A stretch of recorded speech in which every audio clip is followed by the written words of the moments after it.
Hello. Yeah, Smita. Can you hear me? Sir, you can start. Yes, sir, you can start the session. Yeah, in 1 minute I'll start. Just 1 minute. Yeah. Yeah. Okay.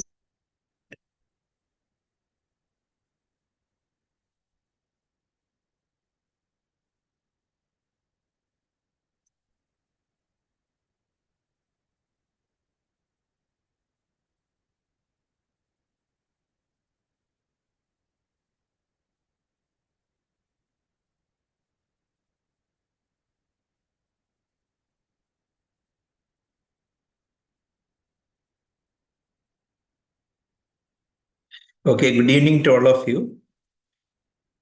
Today I'm starting with one short case history or case scenario sent by Dr. Samia.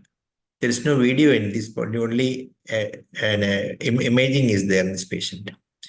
So I will share my slide. Is my slide seen? Yes. Yes. Okay, right. So this is a story of a 47-year-old female who presented with history of left-sided shoulder pain for the last 6 months. For the last 3 months, she noticed bilateral lower limb distal tingling numbness.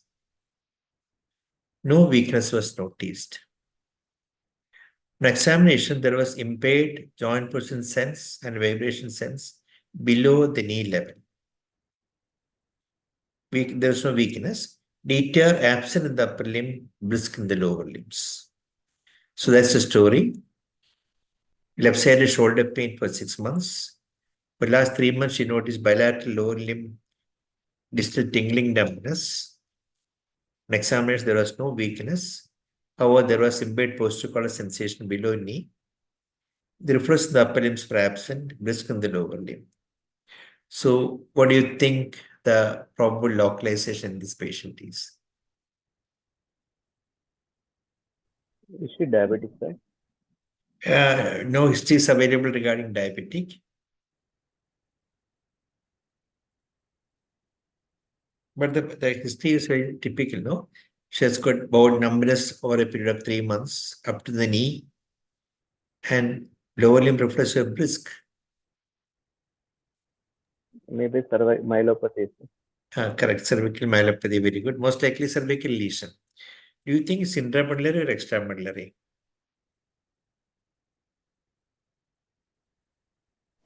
Intramedullary.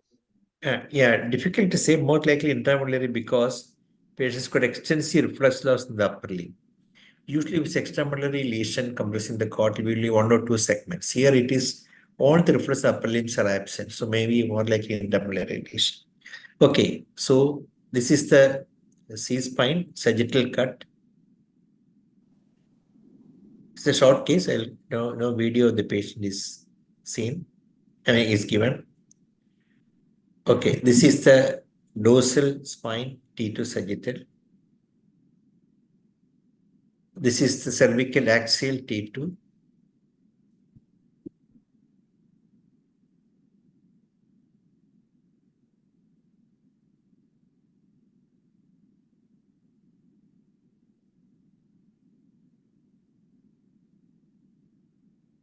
This is the dorsal cord axial.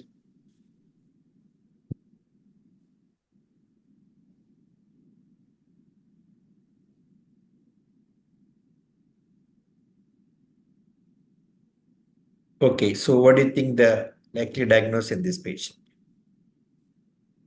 Contrast done, sir. Pardon? Contrast was done, sir. So I did not get you once. Can I tell you once again? Contrast was done. Yes, cervical. You want contrast. Okay. Correct. So what do you think from this picture? What do you suspect? There is a long segment hyperintensity signal in intramedullary. Very good. Is it hyperintensity or hypointensity? It Let looks us see. hyper. Okay, let us see. So this is hyperintensity seen in the dorsal cord, the spinal cord, cervical cord. Anteriorly, there is hyperintensity. Posteriorly, there is a hypointensity, correct? Yes, sir. Yeah, right. So the history localization is more in the posterior column because the patients had no weakness in the lower limb, only brisk reflexes. At the same time, posterior sensations were affected. So let us say the contrast. What is it is you wanted contrast, I'll give the contrast. This is the contrast. Sagittal contrast. This is the axial contrast, cervical axial contrast.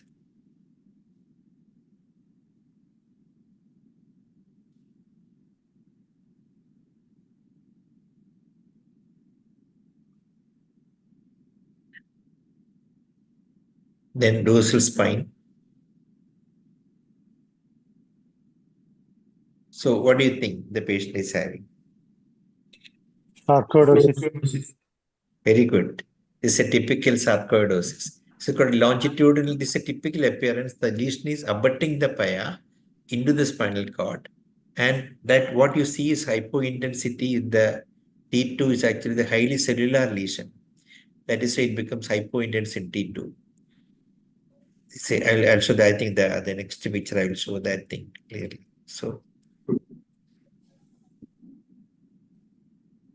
see, if you can see this is the corresponding T2 and contrast. The lesion per se is hypointense, but you see the posteriorly, and that lesion is enhancing with contrast. What the hyperintensity seen anteriorly is actually the edema, not the lesion. So this is the typical appearance of a sarcoid where it abuts the pial surface. That's a lesion. And if you can see, if you see, T2 is actually hypointense, but in contrast with that part is enhancing. And it's something like a appearance like a trident, classical trident sign. In sarcoidosis. Okay, so that's a sarcoidosis, perfectly right. Okay, now I'll go to the proper case. Any questions in this case before we go to the proper case? Shoulder joint pain. There is, sir. That must have been a root pain because it is affecting probably that the root entry zone must have been affected at that level, causing the pain in the left shoulder region.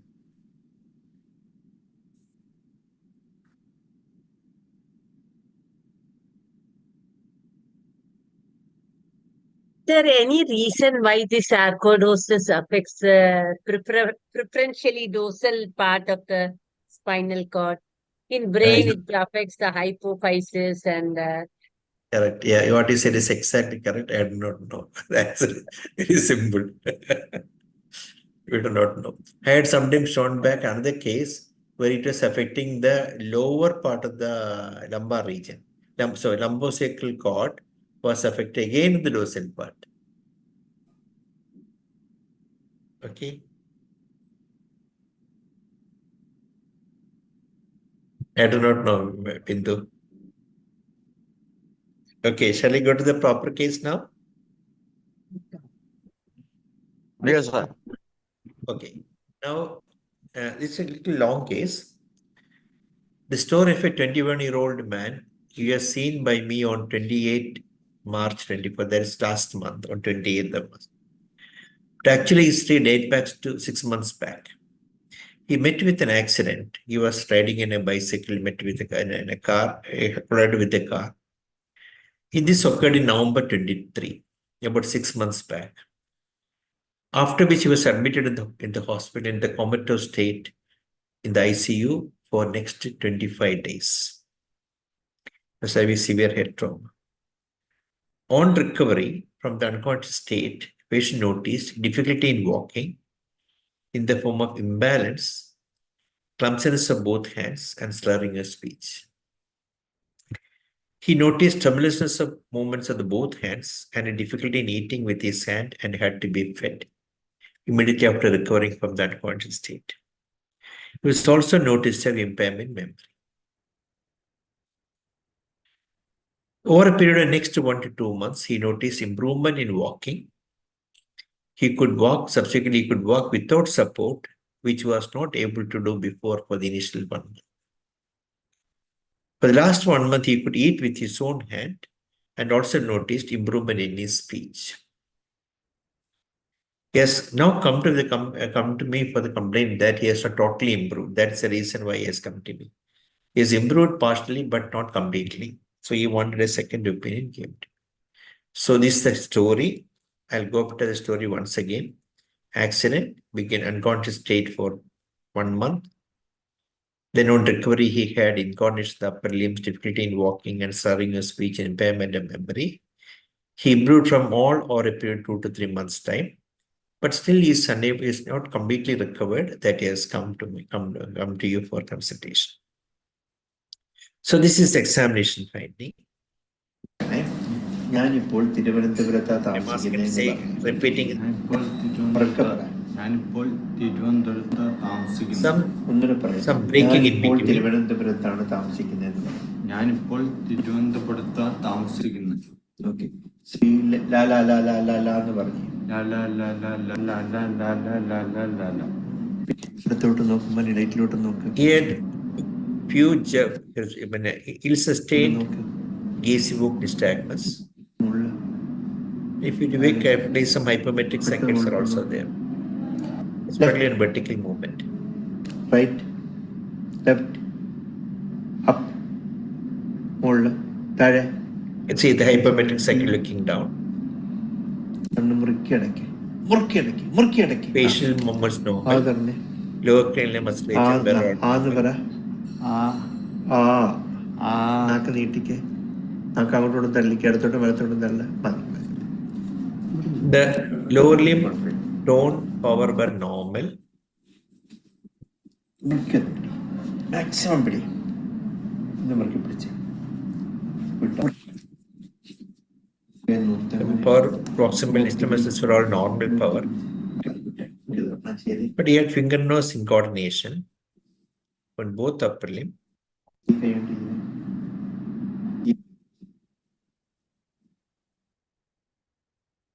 He's got a positive rebound, severe rebound. He goes and backing at the wall. But decided to kind of say bilaterally. Lower limb tone, the questionable spots, I'm not very sure about it. Not normal. Power is also normal.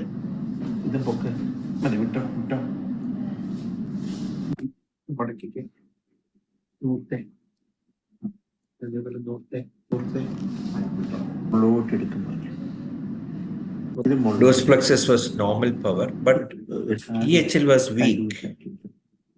And he has got some pescavus and twisting of the small muscles, and the EHL was weak.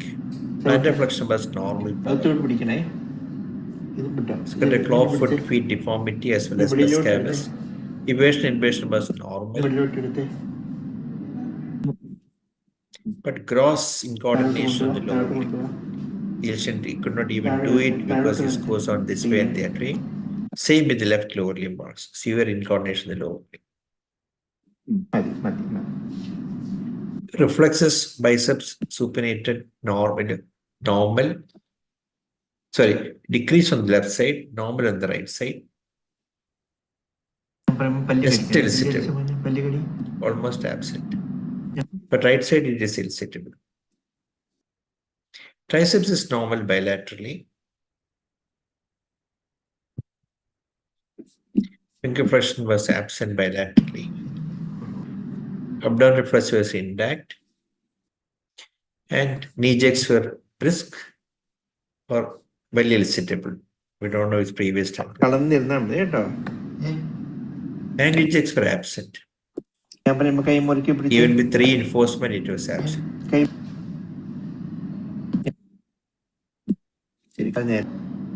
Plantar was mute, indefinite. No response could be seen at repeated stimulation also. Pain sensation was normal throughout. ഈ താഴെ കുത്തി മുകളിലോട്ട് വരുമ്പോഴേ ഈ താഴെ കുത്തുന്നതും മോളി കുത്തുന്നതും ഒരേപോലെ അറിയാവോ എന്നാണ് ചോദ്യം. അറിയാമല്ലോ. Is able to feel normally. ഇപ്പൊ ഉണ്ടോ? Is able to feel the vibration normally. But the feet feels that's normal. ഇപ്പോഴേ ഉണ്ട്. But all the toes he said is less. അവിടെ ഇല്ല. ഇപ്പോഴേ it is decreased. That's what he said. അറിയാവോ? There in the angle it is well felt. ചെറുതായിട്ട് അറിയത്തുള്ളൂ. Joint sense was normal in the upper limb. ഈ ചെറുവിരലിൽ പറയാം. പിഴേ പിഴേ പിഴേ താഴെ ഉള്ളത് പറയണം. പിഴേ ഇപ്പോഴോ He made mistake. അറിയത്തില്ല. ഇപ്പോഴോ അറിയുന്നില്ല. Again, he cannot appreciate the joint movement. Okay. പിഴേ He made mistake. He was even ataxia even while standing with eyes open. But closing it, not much, not particular worsening, but mild worsening if at all. We can't call this a positive Romberg sign. This is the way he walked. White-based, ataxicate, Corey spasticity. I'm not sure about that.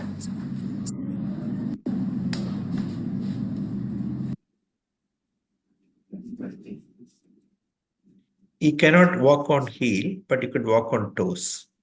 That means those processes are mildly weak. That he could do very well. Tandem walking is defective, is saying to either side.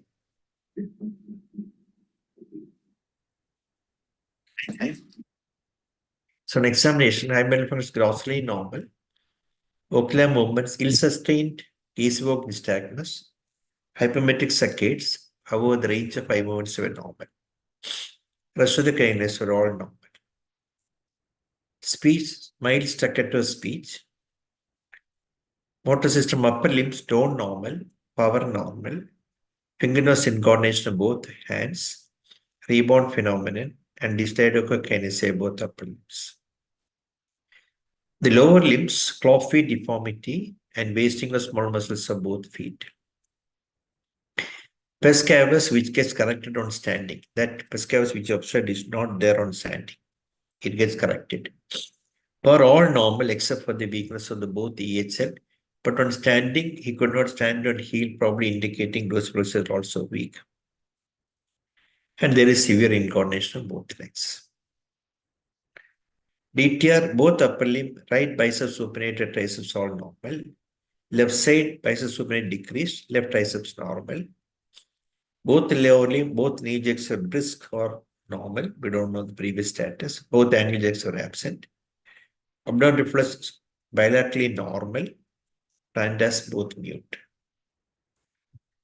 Sensory system, all normal except for impaired vibration and JPS over both toes, which is consistently present. Romberg's negative. Imbalance noticed on standing, but did not get worse on closing. That's what I thought. Romberg's cannot be said is positive. Gate, broad-based ataxicate, Curie associated positive. I'm not sure about that.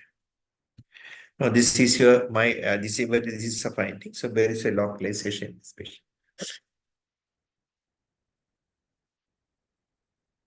Any point to be clarified, please ask me. I will tell the findings once again. There is predominant involvement of cerebellum and its connection, sir. Very good. Number two, there is involvement of lower limb element weakness, some motor neuropathy or pluses minus sensory neuropathy in view of impaired vibration and absent ankle. Perfect. Okay.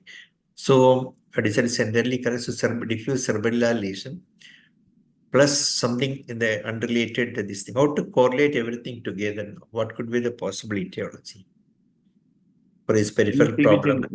In the CV junction anomaly, which is worsened by trauma, sir. Here got dysarthria also. Staccato speech. A CV junction anomaly will not produce cerebellar dysarthria.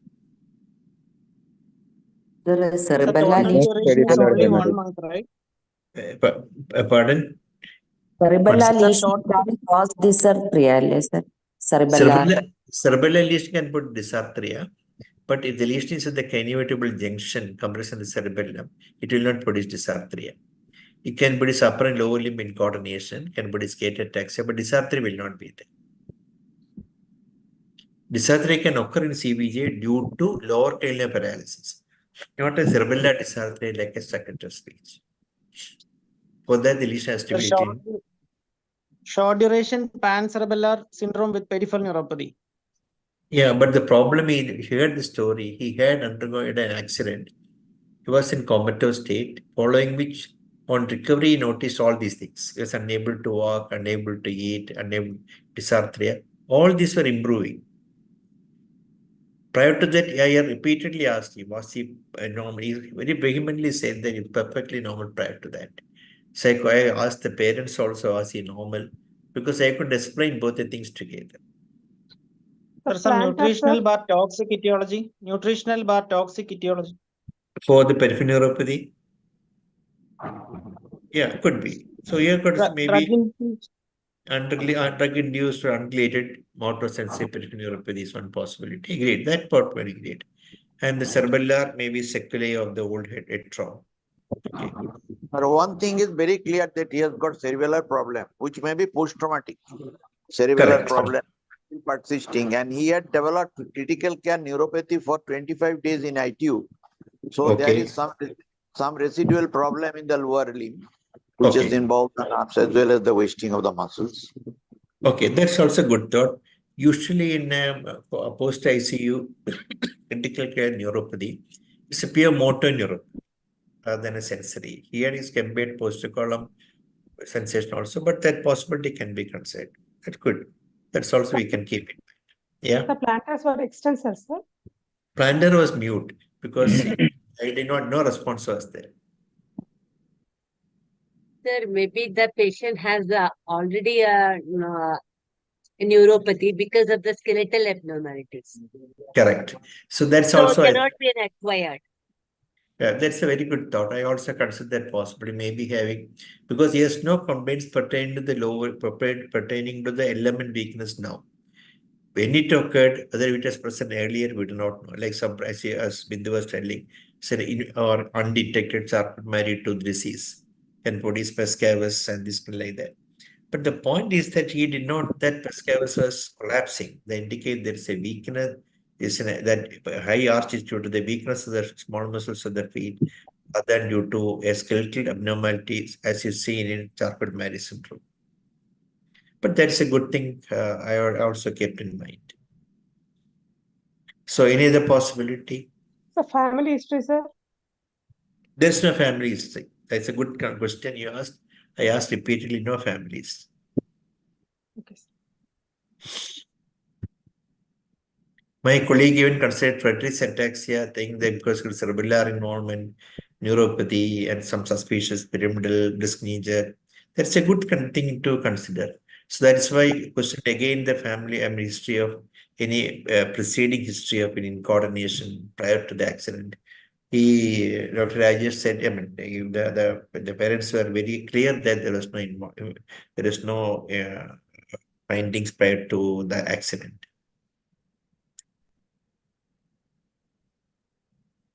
Okay, so these are the thoughts. So we have an unrelated problem in the lower limb.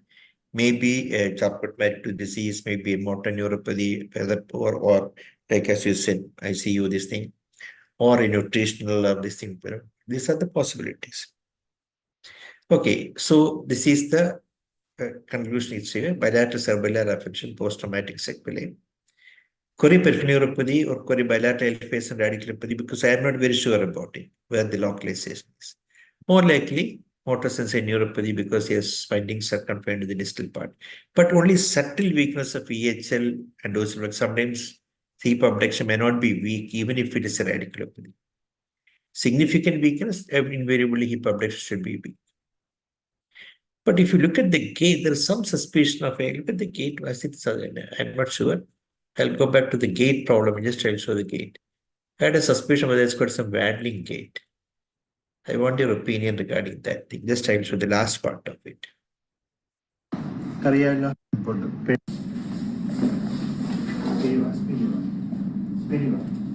When he walks tandem, look at the way he walks tandem.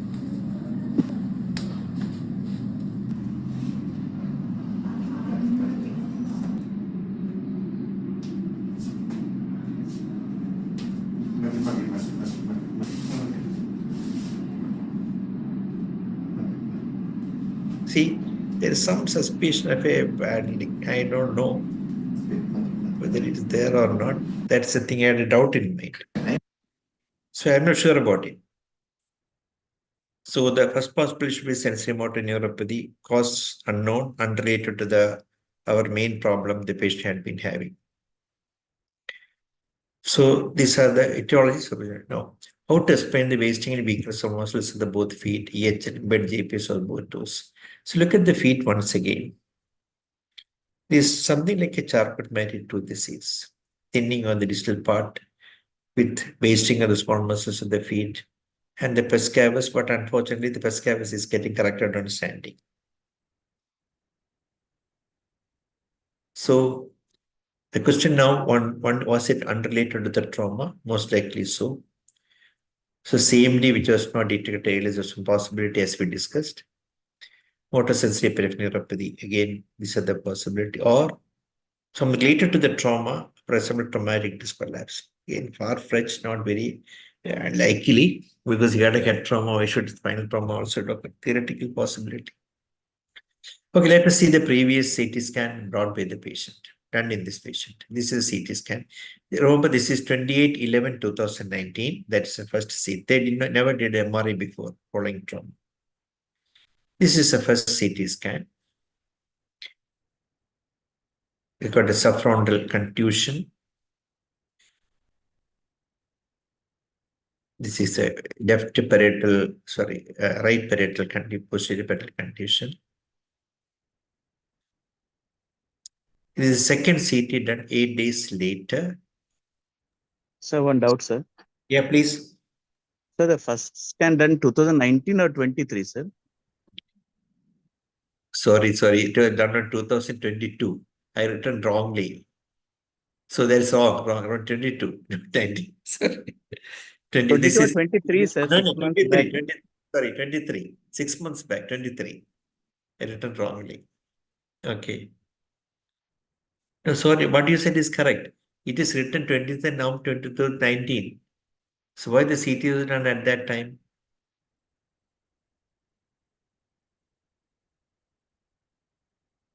That is, see the date written in 2019. So this happened 3 years, not 6 months back, 3 years back. I got a wrong impression. It was that must be a long duration. All trauma is old. Better they reported that point to me. What is written is correct. It was 2019. This is 3 months later, December. This is CT scan. The date is here is 2019, December 2019. Again, about 2 weeks after the incident. So it happened not 6 months back, 3 years back.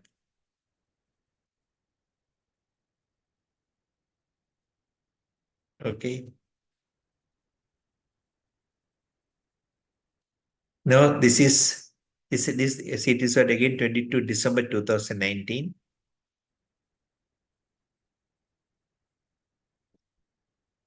See, the ventricle size is slightly increased with some subdural effusion.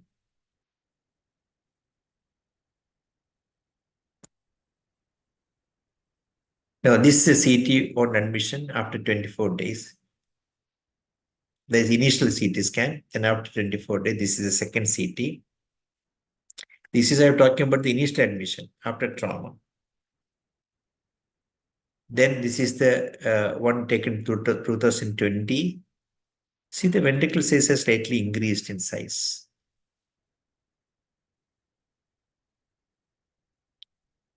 The condition is there, but the ventricle size has increased.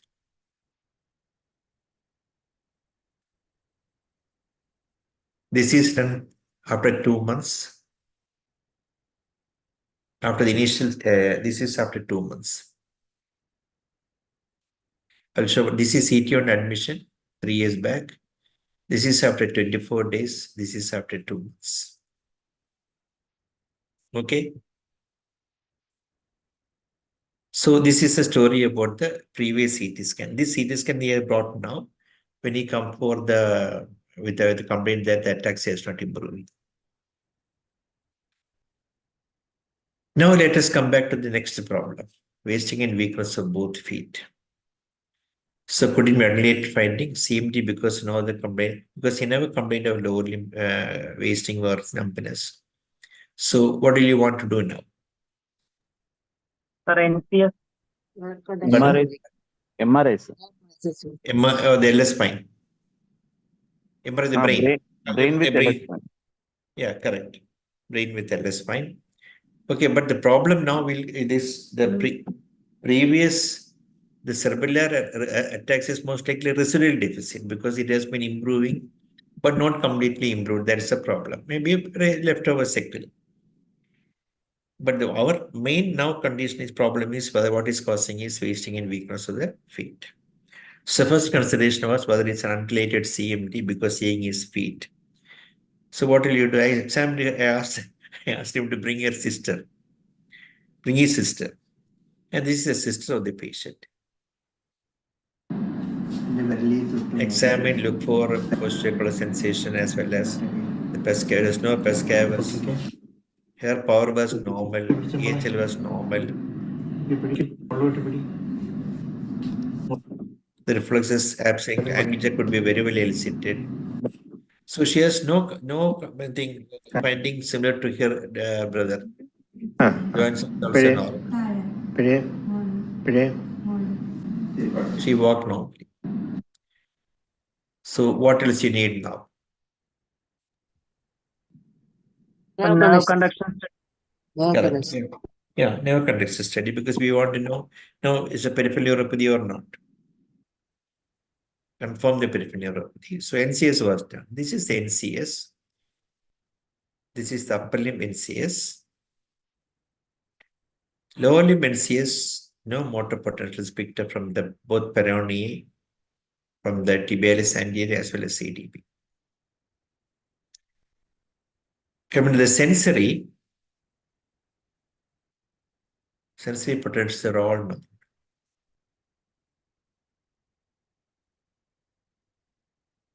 FA were absent in the lower limb, I suspected because CMAP is also absent. Now, what do you think about the localization? Motor nerves. Yeah, it could be pure motor neuropathy, agreed. But is there anything against that thing? It has to be in the roots. Either it could be root or in the motor neuropathy, correct? ADS localization. Because sensory potentials are normal. Maybe a motor peripheral neuropathy. Or the lesion may not be in the peripheral, maybe in the roots, where even if the snap may be normally in the lesion in the root. If it's a pure motor neuropathy, it could be CMD. But then what about the impaired joint position sense? But this can also occur in CMD. Okay, all CMD need not have a family history. Okay, right. So is it a CMD now?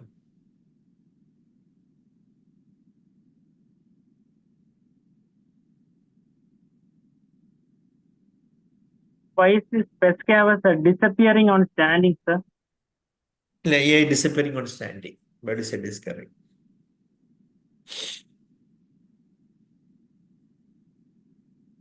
So can be CMD now, unrelated CMD.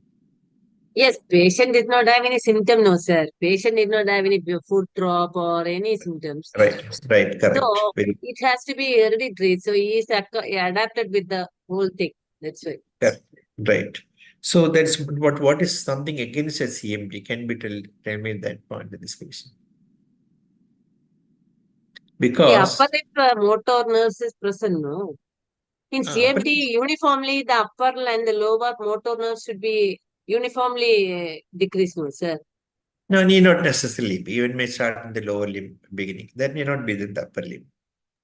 Maybe it is in the progress. I mean, just progressing stage. Yeah. Okay. But I want to say again a CMD, which cannot concave finding, which cannot go with that. Sir, This nerves Purely motor. Sir, nerves were motor Sorry. Tell me. Yeah. Sir, palpable nerves were there, sir? No palpable nerves. Just not there. Okay, Firoz, you were asking something? Sister is totally symptom free and finding free. Pardon? Sister has no. Sister has no symptoms, no signs. Sir, what about the parents, sir?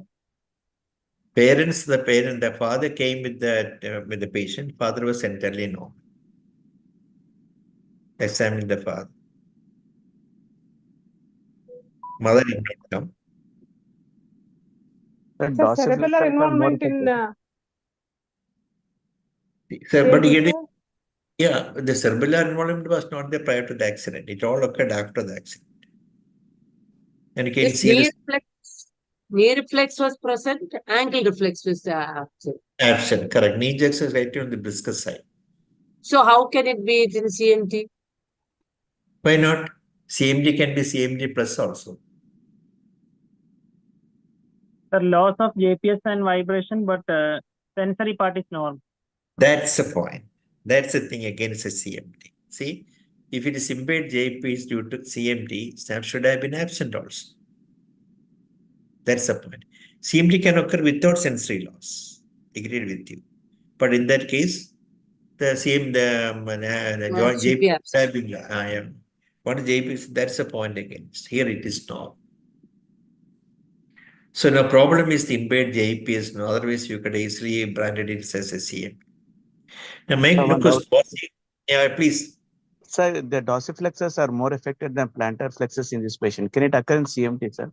Yeah, that's a classical in CMT.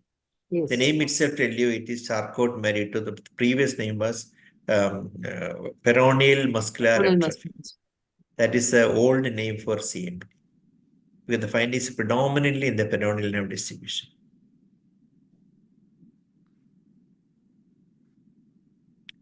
Now, my next question was he bluffing regarding the JPS? Or did Could not? be, sir. Eh? Because Romberg's was Romberg's Yeah. was Was not not that possible. much. Correct. What you said is correct.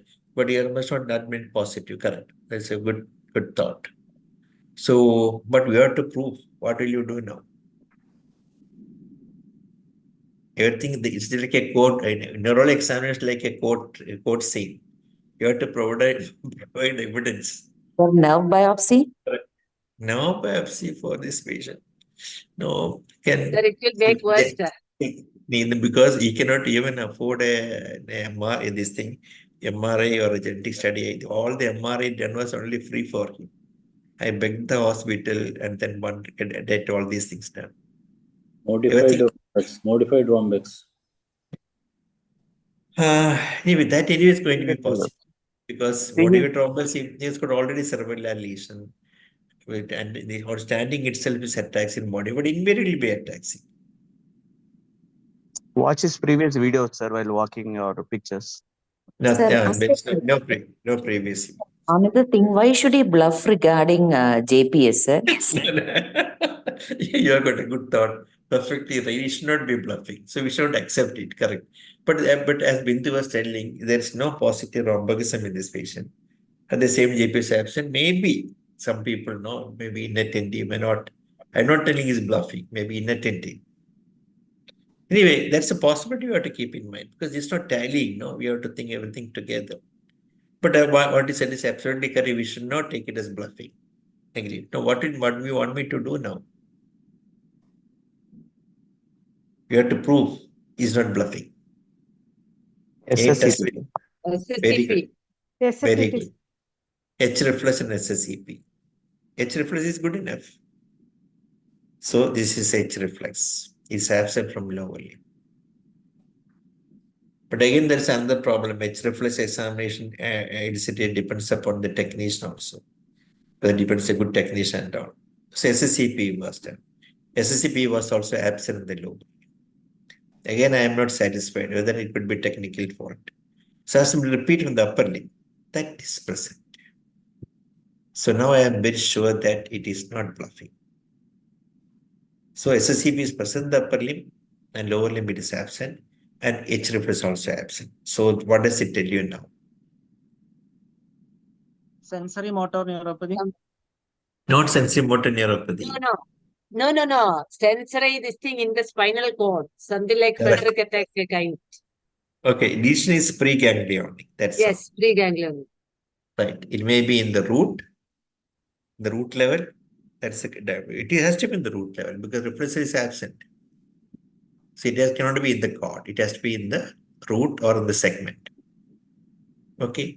So most likely Sir, can I radical. ask a doubt? Sir, can I ask a doubt? Yes, please.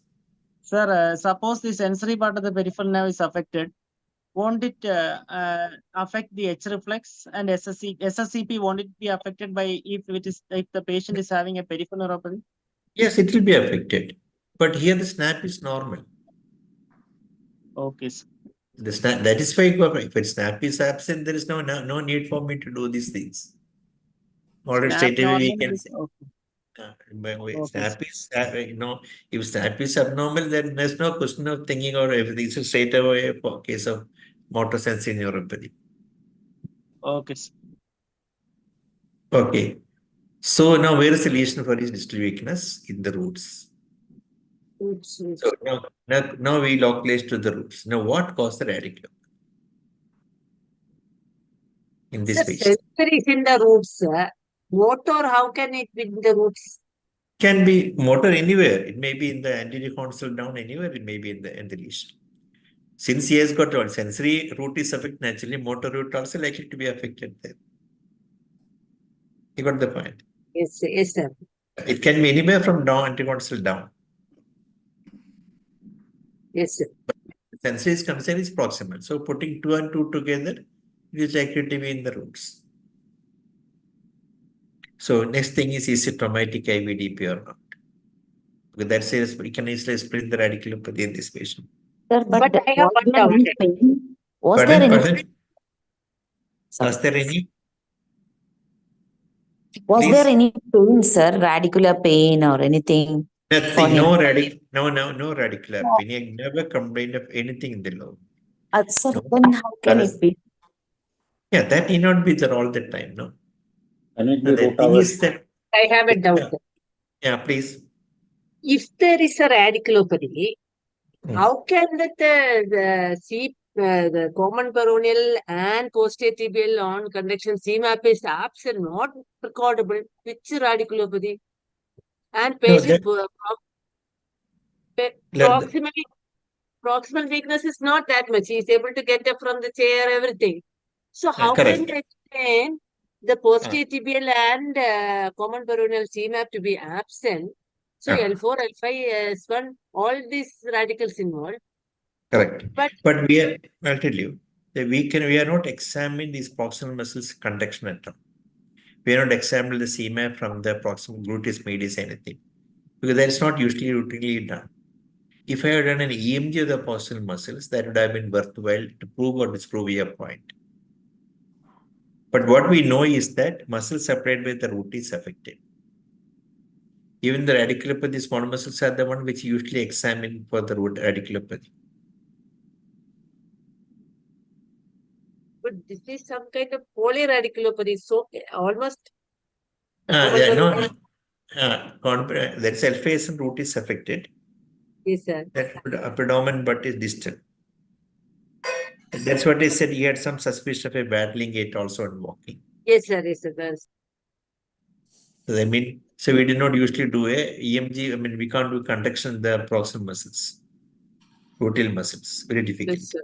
Yes, sir. Can it be partial root aversion? Yeah, that's also possible. Partial root aversion also is possible. Sir, hip abduction and extension, sir. Any weakness was there? Grossly, there was no weakness of the hip extension or abduction. But truly speaking, I did not examine that in detail because this patient came to the OPD.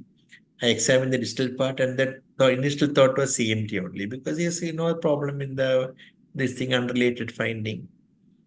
Only when the nerve conduction came, then all these things. By the time already the patient is examined, it was over. So I should have examined his proximal muscles in detail.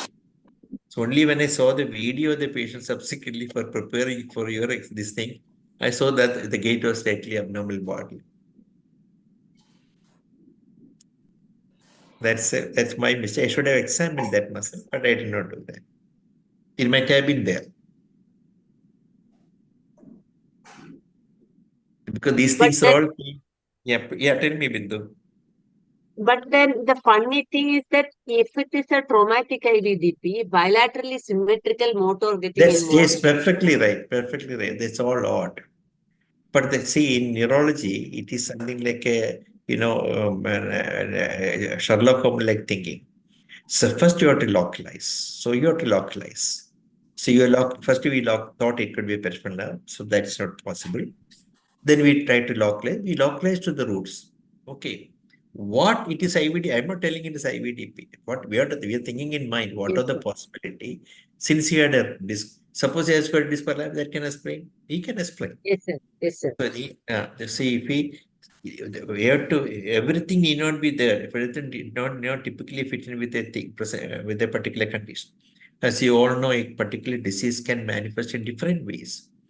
I have seen monomelic amyotrophy like presentation of the lower limb, pure motor, no sensory, and turned out to be a meningioma in the spondyloid. It is compressing only the anterior root. So those things can occur. First, you have to localize. Yes. Okay, traumatic. I'm not telling it is traumatic IVDP. I'm thinking in my mind whether it could be traumatic IVDP since he had an accident or something else. That's my thought. So what investigation you need? Can the problem be the meninges? And it could be a problem in meninges. Very well. Perfectly So in right. the context of the trauma, it could be Correct. something like that's superficial sclerosis. very good. Superficial sclerosis and this. That's I had in mind, strongly in mind. I'll come to that later. Affecting both the cranial and spinal meninges. Right. Very good thought. Very good. Let us see. So I took a T2 SAG. There was no distortion. പക്ഷെ patient ഇപ്പോൾ S1 clinically S1 റാഡിക്കുലോപ്പതിയാ. അപ്പോൾ അതുകൊണ്ട് അത് ഇവിടെ എടുക്കാൻ പറഞ്ഞ കാര്യം വെച്ചാൽ okay, this is T2 fitting. No disc prolapse seen. Now, what will you do now? Now, could be arachnoiditis due to the blood or superficial sclerosis. Now, let's see whether let's say arachnoiditis part. Again, blood can irritate and produce arachnoiditis. So, this is axial cut. There is no clumping of the roots seen. It's not clumped, they're all separate. So no obvious evidence of arachnoiditis. So what do you want now? Superficial sclerosis. Could it be superficial sclerosis due to blood in the CSF? This also I considered. So what do you want now? MRI. SWI. SWI cannot be done in the spine. They don't do SWI in the spine. GRE? GRE is the one which you can do. So GRE is done. So these are all, each time I getting the patient in and out of the MRI. Because first of all, arachnoiditis. Again, call the patient back and get into the MRI and take over each sequence. Because these are all done freely. So they would do only limited sequences. That ever request. So again, I went to the radiologist, begged him to do the GRE. And this is a GRE sequence. The GRE, you find something there. I'll come to that.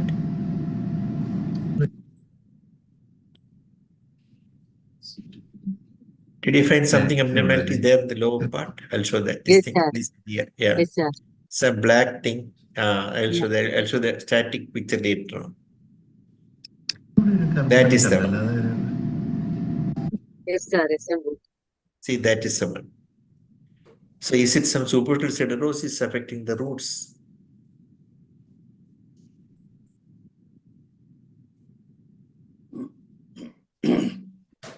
Possible? Yes, sir. Maybe. Yes, sir. Maybe, yeah. Everyone is not happy. I am also not happy. From the way possible, yes. I think you are not sure. I am also not sure. Because this could be an artifact also. In any way. So we are not seeing such superficial sclerosis in spine very often. So we are not very sure. So then what else will you do? I wanted to rule out a superficial sclerosis. What else will you do?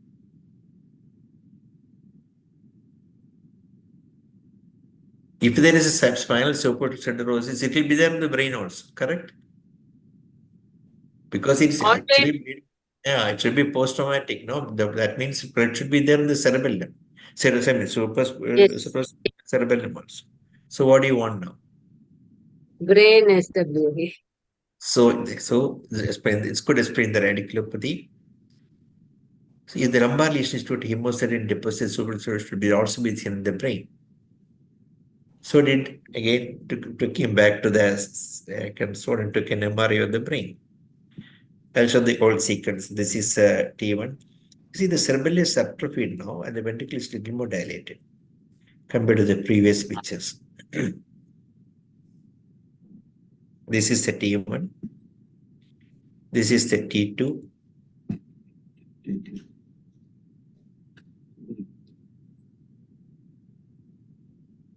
There is atrophy of the cerebellum with the dilatation of the both ventricle.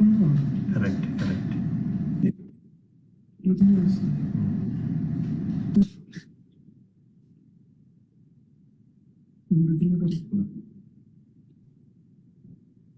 ഈ മറ്റേ വ്യാപ്തിയുള്ള sub ഫ്രോണ്ടിൽ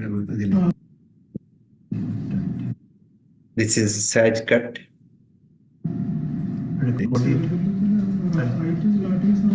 Because the cervical cord is not atrophied, think of remote possibility of etc. And this is the SW of the brain. There is no hemostatic pigmentation of the cerebellum. Trauma കഴിഞ്ഞിട്ട് ഹീമോസ്റ്ററ്റിക്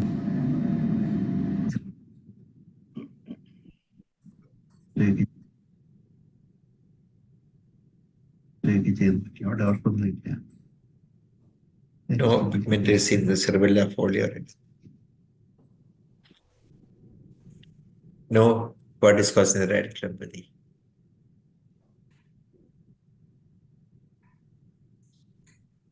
So we are localized, but we couldn't find an obvious cause, not sarcoidosis, no overt evidence of arachnoiditis. But still, I do not know.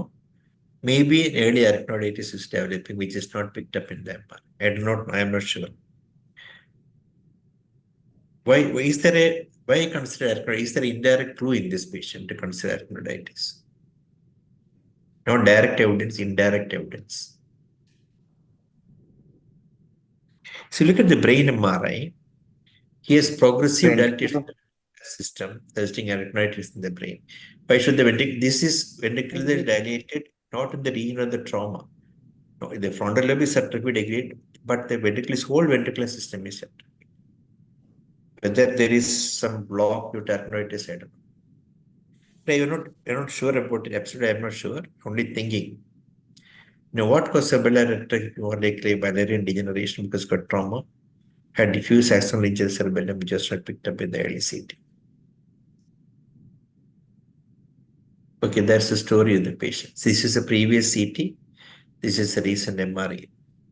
Previous MRI is not the comparison. Obviously, the ventricle has been dilated. Cerebellum has gone on to enter. So that's the story. Could it be degenerative ataxia, sir? Genetic ataxia, because cerebellum is more atrophied. Yeah, that's the thing. That's a possibility strongly considered. The history is not favoring. Because following trauma, he was bedridden and started improving. Speech has become better. He started walking without support. He started eating without support. That's the story. Sir, one doubt. Yeah. Sir, if there is an ongoing arachnoiditis, we could have picked up from the contrast imaging, no, sir? Contrast was not done in this patient. Again, if it is a focal arachnoiditis in the lower part, it will be difficult to pick up. I'm not telling it is arachnoiditis. I'm considering only that possibility. I have to explain that. We know the lesion is in the roots. That is Mupaka. But what? The diffuse axonal injury, can it affect the plexus and roots? No, not like, it cannot affect. The axonal injury is in the brain. Sir, how long does the hemosiderin deposit stay for lifelong, sir, or it Yes, subsides? it can. No, it will stay for lifelong.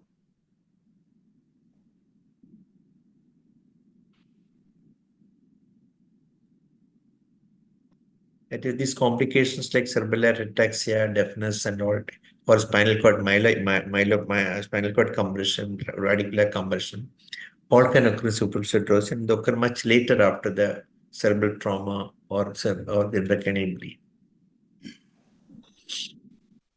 Okay. No, this case, yeah, please. Sir, so the final diagnosis, possible diagnosis, sir, is superficial cirrhosis of the cerebellum, sir, and also the roots. No, the only thing I can say is the lesion is in the roots, and what caused the root radiculopathy, I do not know. Since there is no cirrhosis in the brain, it is very unlikely that it has produced the spinal cord also. So most likely some kind of an arachnoiditis, it's a mass lesion not seen, no disc is seen. That's the thing I keep in mind. For that, we have to do a CSF also to an elevated protein. That's the ideal thing. But I don't know whether we will link for that or not. I'm not sure, but only thing is localization, I'm pretty sure it is in the roots.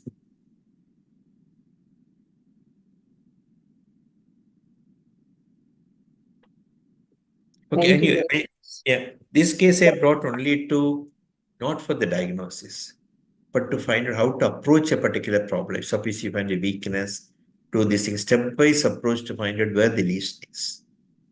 That is the idea of bringing the case.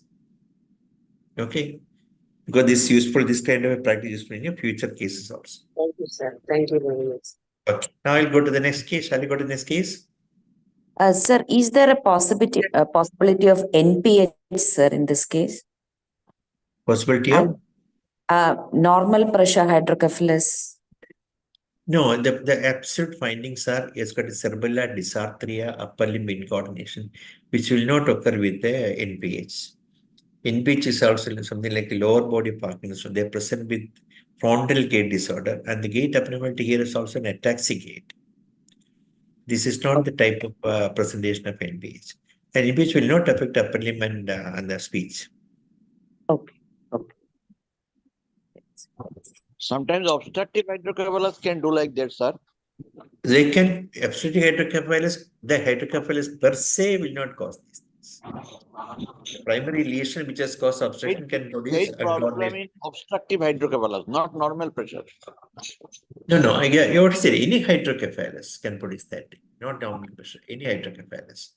Any ventricular dilatation can produce frontal gait disorder.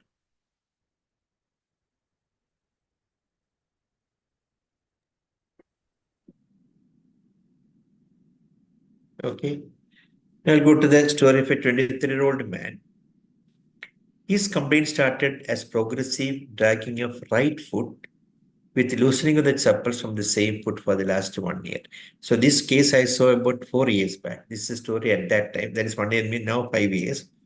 Now he came with the follow-up. That's why I'm including the follow-up also. This is the old story. So this story is 1 year means this happened when I saw it 4 years back. Had poor handwriting and clumsiness of the right hand for the last 6 months. He noticed clumsiness of the left foot for the last 3 months. And shivering at the right hand for the last 3 months. So, complaint started when I saw him first, 4 years back. This was a complaint. Prior to 1 year, he noticed progressive dragging of right foot. Then poor handwriting and clumsiness of the right hand for 6 months. And clumsiness of the left foot for the last 3 months. So, both lower limb and right upper limb is affected.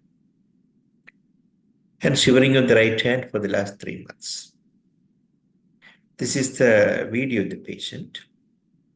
ഇവിടെ നോക്കിക്കേ ഇവിടെ നോക്കിക്കേ ലൈറ്റിലോട്ട് ഇവിടെ നോക്കി ഇവിടെ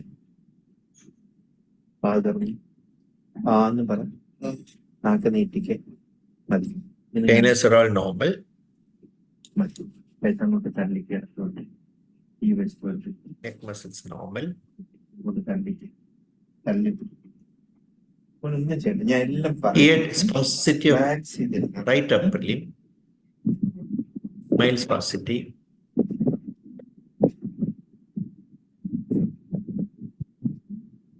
Power was, however, normal in both upper limb.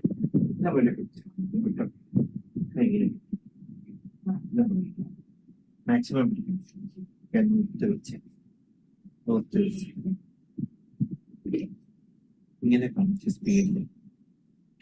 There is some slowness on the right upper limb compared to the left, but there is no kinesia as such.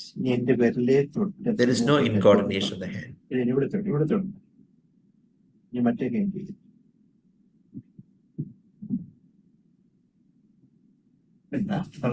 Lower limb, there is spasticity of the right lobe, but both lower limb more on the right side.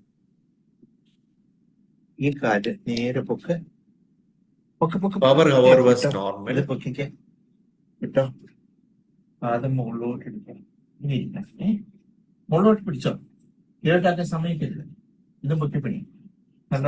EHL is also normal.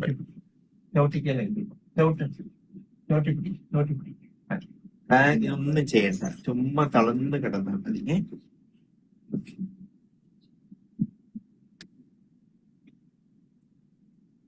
Upper limb reflexes were normal. ബലം കൊടുക്കില്ലേ? Normally elicited, not brisk. Right upper limb was slightly brisk compared to the left side. But lower limb was undoubtedly brisk, bilaterally more brisk on the right side.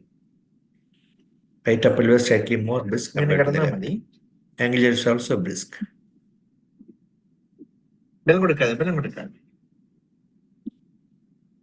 Plantar was upgoing on the right side, independent on the left.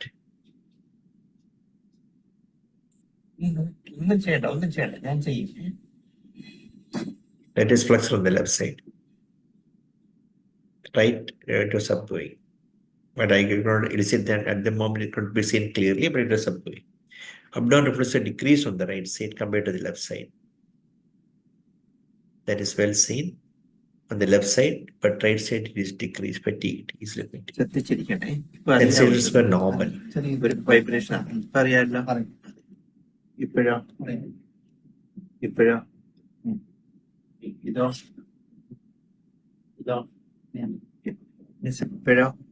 Joint sensor also normal.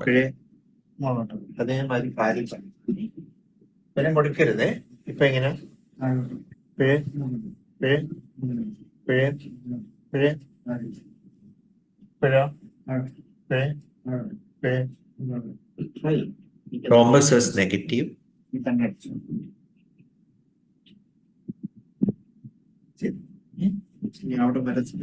Walk this way, you walk is good. Dragging on the right lower limb. Probably mild dragging on the left side also, but undoubtedly asymmetrically more on the right side. The dragging is very evident on the right side.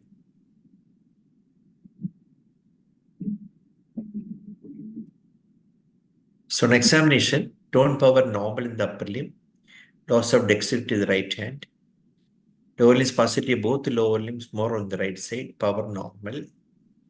DTR upper limb normal, lower limb both knee and ankle jacks were brisk. Abdomen sluggish on the right side. Right plantar upgoing, left flexor, sensations normal. So where is the localization? So this looks like a myelopathy, sir. Very good.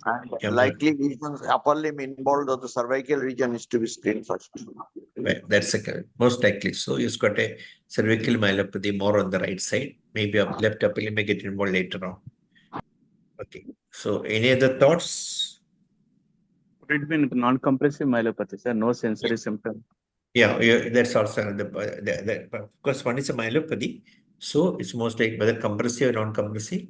Could be both. What you said is correct. Since he has got pure motor without any sensory or bladder involvement, it can be non-compressive myelopathy also. But it's asymmetrical here in this particular patient. That is slightly point against non-compressive myelopathy. But some asymmetrical non-compressive myelopathies are also known. For example, PLS variety or a motor neuron disease can present purely asymmetrical. Okay, that's a good thought. Even subacute comedians can be asymmetrical. But here that posterior will be more affected than the posterior pyramidal tract. Anyway, we keep non-compressive also. So that's a localization. So what do you want me to do? MRI, right? This is MRI of the patient, cervical spine. Normal. This is the lower dorsal spine. This is the thoracic spine. Lower part of the spinal thoracic column. Now, what do you want now?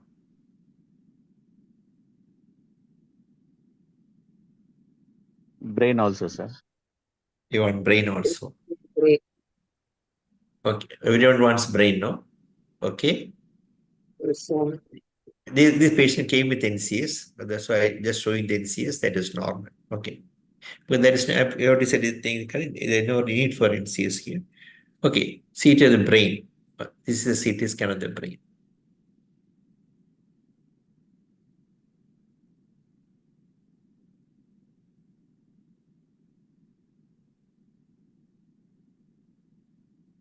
This is MRI. T1 weighted sequence. This MRI with contrast. Sagittal cut contrast. Coronal cut contrast. This is the T2.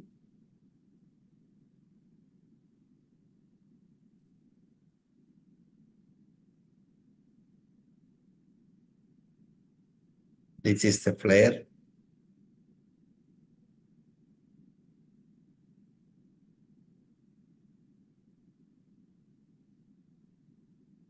Diffusion.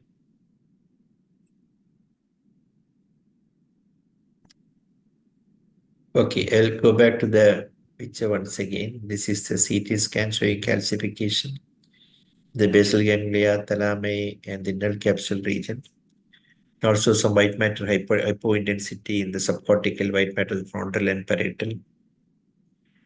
Then there's some cyst you can see with and some hyperintensity down, whether it's calcification or not, we're not sure. Then this is the T1 weighted again showing marked hypointensity cystic lesion and hypointensity in the subcortical white matter, some leukoencephalopathic changes. That the area which got calcified may be appearing much darker here and with a rim of enhancement surrounding that area. In addition, there's a large cyst and the wall is enhancing. This is a T2 weighted, but a cystic lesion with white matter hyperintensity is seen in the area without any cyst also it is seen. See the other hemisphere also showing hyperintensity in the white matter. Same, just like T2, it shows depicted in the player also. So any thoughts? Labrune syndrome. Perfect. This is typical of Labrune syndrome. Otherwise called leukoencephalopathy with calcification and subcortical cyst. This is yeah. This is called Labrune syndrome. So the weakness on the right side, there's not much. So that's a clear diagnosis. No DD in this patient because there's a typical appearance in the MRI and CT scan. Now the story is that the weakness on the right side progressed and the patient developed recurrent falls due to the tripping. A repeat imaging showed increase in the size of the left supratentorial cyst producing mass effect. This is a second CT. The cyst has increased in size. So what will you do now?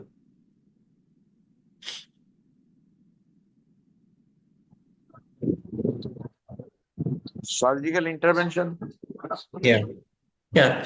So this is a genetic disease, but that does not mean what is said is correct. When there is a lesion is progressing and you find something there, do surgical intervention. So that's what I advise. So I asked the neurosurgeon, then aspirated. And his weakness improved remarkably well. And this is after aspiration. Because before I did not have immediately the previous one which showed measuring of the weakness. This after aspiration he started walking very, very much and remained asymptomatic for next 3 years. This is before aspiration, is after aspiration. This is done 3 years back. Now, Now, last 31st of May, he came with a history of progressive worsening of the weakness of the right upper and lower limb, which is progressing for the last 2 months. This is the picture now. Kidneys are normal.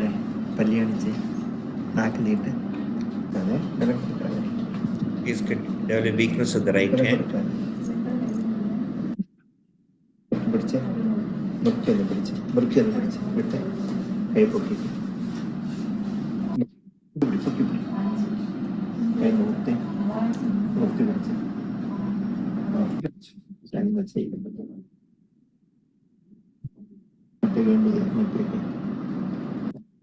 And the weakness is more in the functions of the right upper limb as percent.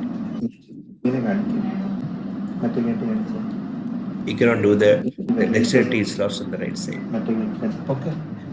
Only when the bedside extended power was closely normal, but on walking you can find it. Dorsal process was weakening. It was not weak initially. Reflex become brisk on the right side now.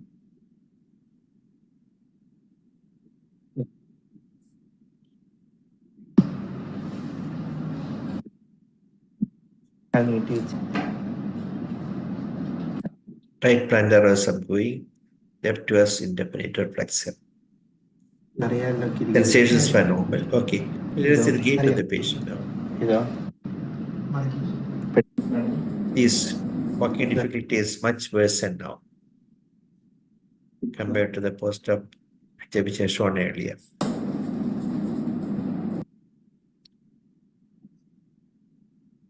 So this is the repeat CT done now, which shows, let us see the CT scan now.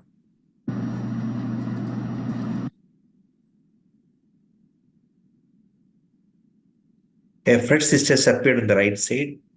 The one on the left, the laminal lesion, has increased in size.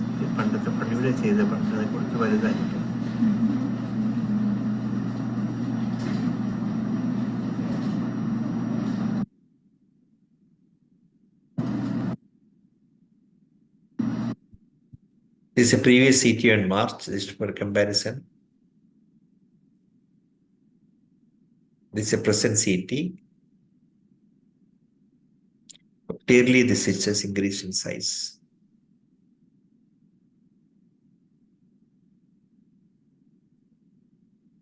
This is a pre-old one and the recent one. Now, what will you do now? Again, send for repeat as is called the neurosurgeon. So he's doing the aspiration day after tomorrow. So this condition is one condition which we can improve with treatment, even though it's a head of a milk disease, which can remain producing calcification cyst. In between, he was regulatory already he was going for job and all, even with this multiple calcification and cyst and the encephalopathy and all. So this is another case from this one from Sridhar again, showing the largest cyst with Labrune disease with calcification. And they did a biopsy, and the biopsy showed glial tissue with abnormal vasculature, multiple foci of calcification, hemocysteine pigment. The vascular abnormality involves small and large caliber blood vessels with wall thickening and hyalinization. Okay, this is the histopathology shows glial tissue with vascular changes, calcification, hemocysteine pigment. So Labrune syndrome is characterized by brain calcification, leukodystrophy, and formation of parenchymal and cerebellar cyst due to progressive diffuse microangiopathy. The condition has been described in children and adults. They present cognitive impairment, seizures, a mixture of extrapyramidal, cerebellar, and pyramidal signs. It is autosomal recessive inheritance, mutation of the gene SNOD180. Okay, that's all the story. There is a challenging thing in this patient. Only to prove the point is that when even though the finding such a cervical cord lesion, if you don't find anything in the cervical cord, kindly screen brain also. Sometimes previously we don't used to screen, we only take one part of the MRI because of the cost concerns. But very often, if you don't find a lesion, kindly screen the brain also. That's the learning point I'm going to give you. Once you see the MRI of the brain, diagnosis can be obvious. So, any questions? Okay, I think there aren't many questions. So, I think I will stop here. Shall I stop? One Yeah, doubt, please, sir. please. Yeah, please. Was there any family history in this case, sir? No family history. This is autosomal recessive inheritance. Okay. I do not know where is the consanguineous parentage. I do not remember. So was there any hemorrhage in the MRI? Yeah, there was something like a fluid level that was there. I can show that in the Because MRI. Labrune is known to cause hemorrhages as well. I do not know because that hyperintensity was there in the previous picture. See, this is also an old one. That also has got thing. So whether it's a bleed which has occurred, I do not know. But looks Because very we much had like one patient who had presented with a hemorrhage. yeah, this looks very much like a hemorrhage. It's a fluid level. See this one, there is a horizontal level like that. So most likely to be a blood only, as you said correctly. What was the GRE like on the MRI? No, the ERE was this only CT was done now. Okay. MRI was not done. Sir, any specific gene for this Labrune syndrome? Yeah, this is not gene. I do not know what that gene is. I'll show that this thing. The SNORD 118. It's when encode for small nuclear RNA U8. I do not know what it is.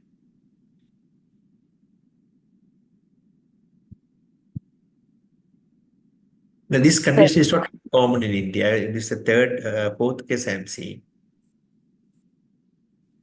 So, does it limit the lifespan, sir? The cyst and all? I don't know. So long as the cysts are, the enlarging cysts are treated, it will be lifespan will not be affected.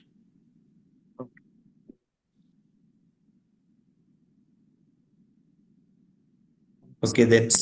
So there's one more case. I think there's no time for that. So shall I stop here? Thank you, sir. Thank you. Okay. Thank you, sir. Yeah, thank you. Thank you, Bindu. Thank you all. Thank you, sir. Good night, sir. Good night, sir. Good night. Good night. Good Good night. night, sir. Good night. Good night. Good night. Good Good night. Good night. Good night, Bindu. Good night. Good night. Right.